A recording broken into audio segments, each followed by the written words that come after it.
Hi there. Good morning, guys. This is Eric at Maykus in Shady Brook, Grapevine, Texas, in one of my homes up here.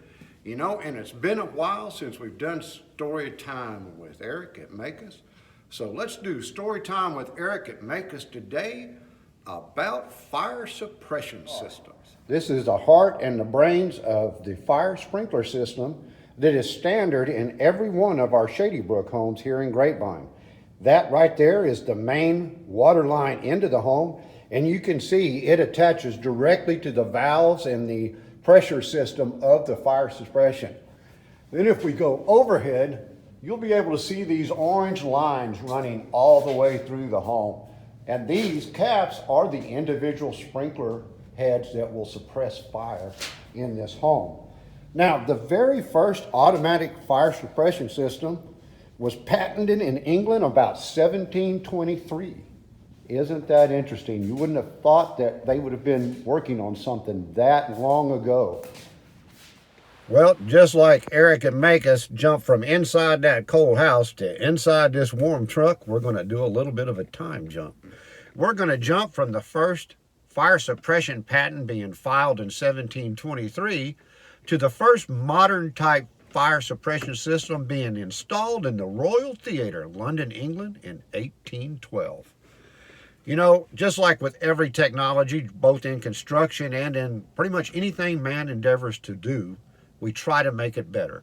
So we continued to fine-tune and tweak fire suppression systems up to the 1890s till basically what we use today is not a whole lot different from what was developed over 100 years ago. You know, back then, they were almost completely used in commercial buildings. And even though we are starting to see fire sprinklers make inroads into single-family dwellings, still today you are going to find them most often used in a residential building or a multifamily structure. You know, one of the common misconceptions about sprinkler systems is that they're designed to put the fire out. They're not.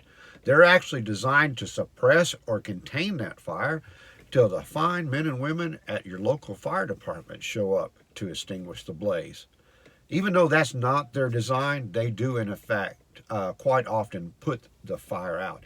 And you know, another misconception is what you see in the movies. You see a fire happen in the movies, it may happen on one side of the building, but then all across that building, you'll see fire sprinkler systems going off. You'll see the people running through there, fleeing for their lives. Maybe there's bad guys chasing them or something.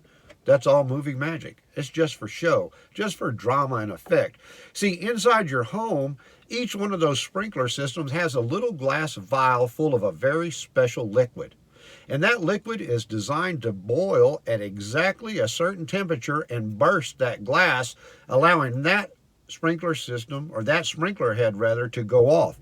And while it might not be just that one single head, because that temperature is going to reach the same point in that whole room, so you may have a whole room of sprinkler heads go off trying to suppress or contain the fire there, and not a single other head go off anywhere else in the building.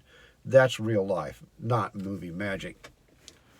Let's talk a little bit about how effective a fire suppression system is.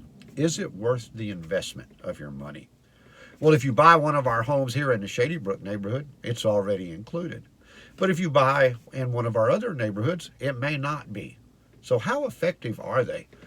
Well, as I mentioned, they are mostly used in commercial buildings. So a lot of the data is based on commercial results.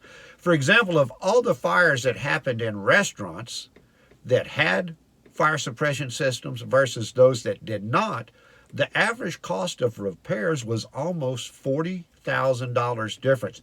$53,000 on average for a restaurant that did not have a sprinkler system, $13,000 for a restaurant that did. One of the key figures that jumped out to me about residential homes, though, was of all the residential homes that had fire in this particular study, only 6% of them had fire suppression systems.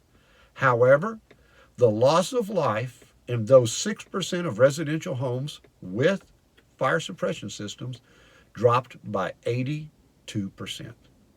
That's pretty significant, isn't it? Well, you know, if your Maykus home does not come standard with a fire suppression system, that's something that you can certainly talk to my boss, Eason Maykus, myself or any of our sales staff, and it's certainly something that we can address for you. You know, before I sign off and we're talking about fire safety, do me a favor. This evening when you get home, check your Christmas tree.